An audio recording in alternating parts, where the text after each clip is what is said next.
بسم اللہ الرحمن الرحیم وبہ نستعین انہ خیر ناصر ومعین وصلی اللہ علی محمد وآلہ الطاہرین۔ الفصل الحادی عشر فی ان المعدوم المطلق لا خبر عنہ۔ الحمدللہ ہماری گفتگو بدایت الحکمت کے مرحلہ اولیٰ میں 11ویں فصل تک پہنچی ہے۔ 11ویں فصل کے اندر مرحوم علامہ احکام عدم میں سے تیسرا حکم ذکر فرما رہے ہیں۔ آپ فرماتے ہیں کہ معدوم مطلق کی خبر نہیں دی جا سکتی، یعنی معدوم مطلق کسی بھی قضیے کا موضوع نہیں بن سکتا۔ آپ معدوم مطلق کے بارے میں کوئی بھی حکم صادر نہیں کر سکتے، کیونکہ کسی بھی چیز کے لیے خبر دینا یا کسی بھی چیز کا حکم بیان کرنا اس وقت ہوتا ہے جب وہ شے ثبوت رکھتی ہو شے ہو، تبھی آپ اس چیز کے لیے کہہ سکتے ہیں کہ فلاں چیز اس طریقے سے ہے۔ لیکن معدوم مطلق تو اصلاً بطلان محض ہے، کسی طریقے کی اس کے لیے شیعیت نہیں ہے۔ لہذا المعدوم المطلق لا یخبر عنہ، معدوم مطلق کی اصلاً خبر نہیں دی جا سکتی۔ یہ تیسرا حکم جو عدم کے بارے میں۔ اس کے بعد مرحوم علامہ یہاں پر وہ مشہور شبہہ ذکر کرتے ہیں اور اس کا جواب دیتے ہیں۔ وہ مشہور شبہہ یہ ہے کہ المعدوم المطلق لا یخبر عنہ، یہ قضیہ خود اپنے آپ سے تناقض رکھتا ہے، مناقض ہے خود اپنے محتوا اور مطلب کے ساتھ۔ کیونکہ ایک طرف سے آپ کہتے ہیں معدوم مطلق کی خبر نہیں دی جا سکتی، حالانکہ اسی قضیے کے اندر آپ المعدوم المطلق کی خبر دے رہے ہیں، کیونکہ المعدوم المطلق مبتدا موضوع اور لا یخبر عنہ اس کی خبر معمول۔ خب یہ قضیہ تو خود خور ہے، خود اپنے آپ کو کھا جاتا ہے۔ آپ کیسے کہہ رہے ہیں کہ معدوم مطلق کی خبر نہیں دے سکتے؟ یہ مشہور شبہ ہے کہ مرحوم علامہ اس شبہ کا جواب دیتے ہیں۔ اچھا، اس شبہ کا جواب بھی حمل کے ذریعے سے دیتے ہیں۔ انشاءاللہ حمل کے مباحث میں ہم ذکر کریں گے کہ مرحلہ ہشتم کی تیسری فصل بنتی ہے، وہاں پر ذکر کریں گے کہ حمل یا حمل اولیہ ذاتی ہے یا حمل شایع ثنائی ہے، کہ اس حمل کے ذریعے سے مرحوم ملا صدرہ اپنے آثار میں اس شبہ کا جواب دیتے ہیں اور بہت سارے مسائل کو اس حمل کے ذریعے سے حل کرتے ہیں۔ تو علامہ رحمۃ اللہ علیہ بھی یہاں پر اس شبہ کا جواب اختلاف حمل کے ذریعے سے دیتے ہیں کہ یہاں پر حمل مختلف ہے۔ اچھا، اس جواب کو اچھے طریقے سے سمجھنے کے لیے ضروری ہے کہ اجمالی طریقے سے حمل اور حمل اولی اور حمل شایع ثنائی کی وضاحت کی جائے۔ دیکھیں، حمل سے مراد یہ ہے کہ دو چیزوں کے درمیان اتحاد کا حکم کرنا، اسے حمل کہتے ہیں۔ جب بھی دو چیزوں کے درمیان آپ اتحاد کا حکم کرتے ہیں اس کو حمل کہا جاتا ہے۔ الانسان ضاحک، زید انسان، الانسان عاقل۔ خوب یہ سارے جو آپ قضیے بنا رہے ہیں، حمل کر رہے ہیں، در حقیقت دو چیزوں کے مابین اتحاد کی بات کر رہے ہیں، اس کو حمل کہا جاتا ہے۔ اور اپنے مقام پر ذکر ہوگا کہ ہر حمل کے اندر دو چیزوں کا ہونا ضروری ہے۔ ایک حمل کے اندر ہوویت ہونا ضروری ہے اور ایک حمل کے اندر غیریت ضروری ہے، یعنی دوسرے لفظوں میں ہر حمل کے اندر اتحاد ہونا چاہیے اور ہر حمل کے اندر اختلاف ہونا چاہیے۔ من جہت اتحاد ہو اور من جہت اختلاف ہو تبھی حمل ہوگا، کیونکہ حمل دو چیزوں کی بات ہو رہی ہے نا، پس دو ہوں اور دوسری جانب سے آپ کہہ رہے ہیں حمل ہے، اتحاد کی بات کریں، پس اتفاق ہونا چاہیے، اتحاد ہونا چاہیے تاکہ حمل درست ہو۔ اچھا، وہاں پر بیان کرتے ہیں کہ اگر موضوع اور محمول مفہوماً متحد ہیں اور اعتباراً جدا ہیں تو اس کو حمل اولی کہیں گے، کہ مشہور مثال اس کی وہی الانسان و حیوان ناطق، حیوان ناطق اور انسان کا مفہوم ایک ہے، حیوان ناطق کا مجموعاً اور انسان کا ایک طرف سے، دونوں کا مفہوم ایک ہے، لیکن فرق دونوں میں اعتباری ہے، ایک اجمال ہے اور دوسری تفصیل ہے۔ یا مثلا یہ جو کہا جاتا ہے الانسان و انسان، تو یہاں پر بھی اعتباری طریقے سے فرق ہے۔ اعتباری طریقے سے کیا فرق ہے؟ فرق یہ ہے کہ یہ جملہ اس بندے کے سامنے آپ کہتے ہیں کہ جو توہم کرتا ہے کہ ایک شے خود نہیں ہے، یعنی وہ بندہ کہ جو تصور کرتا ہے انسان انسان نہیں ہے، اس بندے کے مقابلے میں آپ کہتے ہیں الانسان و انسان، تو پس ایک طریقے سے اعتباری طریقے سے موضوع اور معمول میں یہاں پر آپ تفاوت کرتے ہیں، تو یہ حمل اولی ہو جائے گا۔ حمل شائع ثنائی کی بات یہ ہے کہ مفہوماً موضوع اور معمول جدا ہوتے ہیں لیکن مصداقاً دونوں متحد ہوتے ہیں، پس حمل شائع ثنائی وہاں پر ہوگا جہاں پر مصداقاً متحد ہے، مفہوماً جدا ہے۔ آپ کہتے ہیں الانسان ضاحک، خوب اب یہ دونوں مفہوماً مختلف ہیں، انسان کا مفہوم اور ہے، ضحک کا مفہوم اور ہے، لیکن آپ کیا کرتے ہیں؟ دونوں کے درمیان حمل جاری کرتے ہیں۔ آگا کیسے؟ اس لیے کہ مصداقاً متحد ہے، جو مصداق ضاحک کا ہے وہی مصداق انسان کا ہے، تو یہ حمل شائع ثنائی ہو جائے گا۔ پس حمل اولی میں ہم مفہوم کی بات کر رہے ہیں، حمل شائع ثنائی میں ہم مصداق کی بات کرتے ہیں۔ اچھا، یہ اپنے مقام پر منطق میں آپ پڑھتے ہیں، تو اب آتے ہیں اور اس شبہ کا جواب دیتے ہیں۔ جو شبہ کیا جاتا ہے کہ المعدوم المطلق لا یخبر عنہ، یہ قضیہ کیسے درست ہے؟ تو جواب اس کا یہ ہے کہ آغا المعدوم المطلق لا یخبر عنہ، ایک مرتبہ اس کو ہم حمل اولی کے اعتبار سے دیکھتے ہیں اور دوسری مرتبہ حمل شائع کے اعتبار سے دیکھتے ہیں۔ خوب معدوم مطلق ہے حمل اولی کے ساتھ، درست ہے، اور دوسری طرف سے آپ جو کہتے ہیں کہ لا یخبر عنہ، یہ آپ خبر بھی دے رہے ہیں۔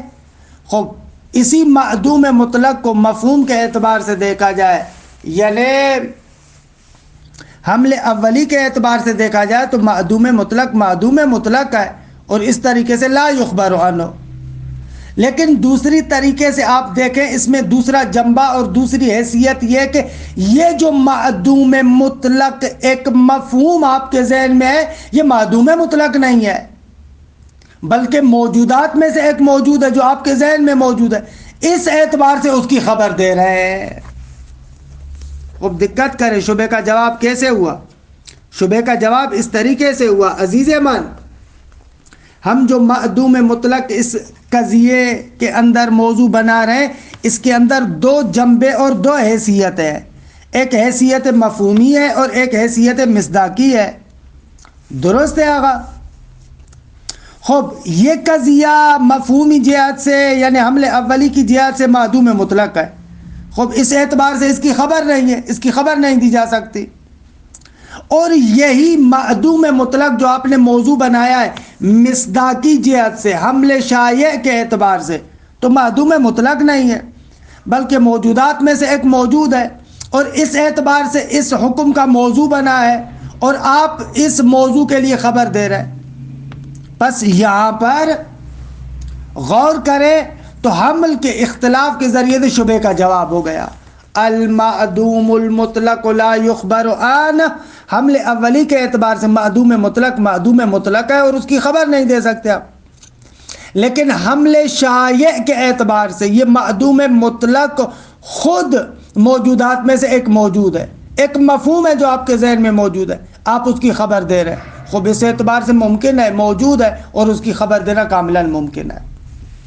اس طریقے سے مرحوم علامہ اس شبے کا جواب دیتے ہیں۔ اچھا، علامہ فرماتے ہیں ہمارے اسی بیان سے بعض اور مقامات پر جو اسی قسم کے شبہات کیے جاتے ہیں ان کے جوابات بھی ہو جاتے ہیں۔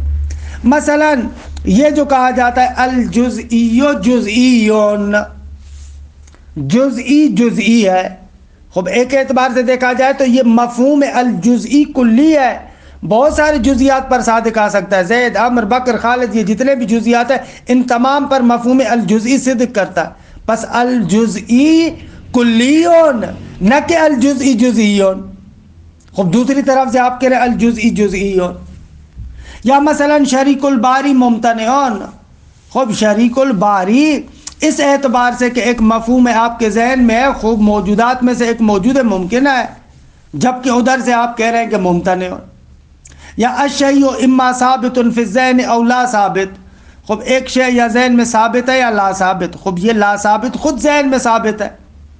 تو یہ جو اس قسم کے قضایا میں اشکال ہوتا ہے، یہاں پر بھی جواب یہی ہے، آغا جزئی جزئی ہے حمل اولی کے اعتبار سے، حمل اولی کے اعتبار سے جزئی جزئی ہے، یعنی ہر مفہوم خودش خودش ہے، ہر مفہوم خود خود ہے، مفہوم کی بات کر رہے ہیں۔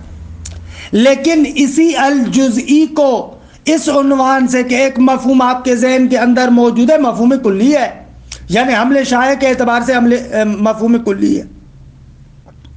اسی طریقے سے شریک الباری ہے حمل اولی کے اعتبار سے، کیونکہ ہر مفہوم خودش خودش ہے، خود خود ہے۔ خب اس اعتبار سے کہ ایک مفہوم آپ کے ذہن میں ہے، یعنی حمل شائع کے اعتبار سے ممکن ہے۔ عیناً یہی جواب لا ثابت کے اندر بھی آئے گا۔ خب اس طریقے سے یہ بحث یہاں پر تمام ہو جاتی ہے کہ مطلب روشن ہے۔ عبارت کو دیکھیں تھوڑا سا، الفصل الحادی عشر، فرماتے ہیں کہ 11ویں فصل، فی ان المعدوم المطلق لا خبر عن، معدوم مطلق کی آپ خبر نہیں دے سکتے۔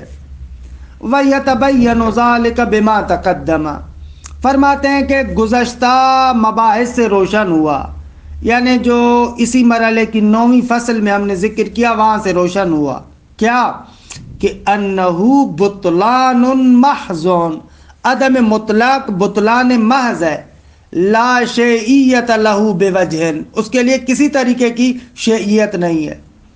وَإِنَّمَا يُخْبَرُ عَنْ شَيْءٍ بِشَيْءٍ، آغا کسی بھی چیز کی جو خبر دی جاتی ہے تو وہاں پر ایک شے کی دوسری شے کے لیے خبر دی جاتی ہے، یہاں پر عدم شے نہیں ہے تعین کہ اس کی خبر دی جائے۔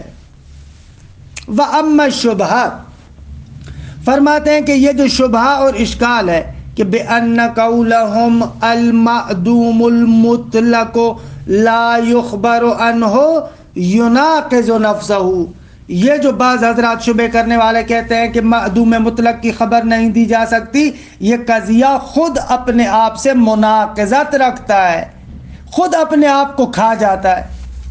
کیوں؟ اس لیے کہ فَإِنَّهُ بِعَيْنِهِ إِخْبَارٌ عَنْهُ بِعَدَمِ الْإِخْبَارِ، اگر یہ جملہ خود اس معدوم مطلق کی خبر ہے۔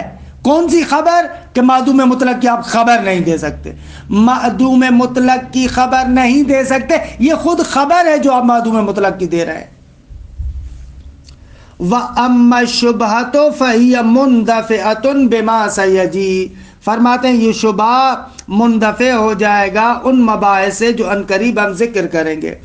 حالانکہ عنقریب جو ہم مباحث ذکر کریں گے یعنی وہی 8ویں مرحلے میں جو تیسری فصل ہے، وہاں پر اس شبہ اور جواب کو دوبارہ ذکر نہیں کریں گے، وہاں پر یہ بیان کریں گے کہ حمل یا حمل اولی ہے یا شائع ثنائی ہے، پھر حمل اولی اور شائع ثنائی کے ذریعے سے یہ شبہ حل ہو جاتا ہے۔ فَهِيَ مُنْدَفِعَةٌ بِمَا سَيَجِيءُ فِي مَبَاحِثِ الْوَحْدَةِ وَالْكَسْرَةِ، کہ 8واں مرحلہ تیسری فصل کیا آئے گا؟ من ان من الحمل ما هو اولی ذاتی، آگا حمل میں سے ایک حمل اولی ذاتی ہے کہ یتحد فیہ الموضوع والمحمول مفہومان، کہ اس حمل اولی ذاتی میں موضوع اور محمول مفہوماً متحد ہوتے ہیں۔ وَيَخْتَلِفَانِ اعتباراً، اور اعتباری طریقے سے موضوع اور محمول ایک دوسرے سے جدا ہوتے ہیں.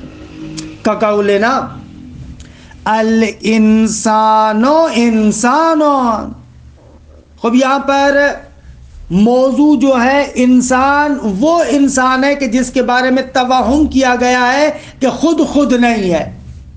یہ اعتباری فرق ہے. اور معمول کے اندر وہی انسان مراد ہے.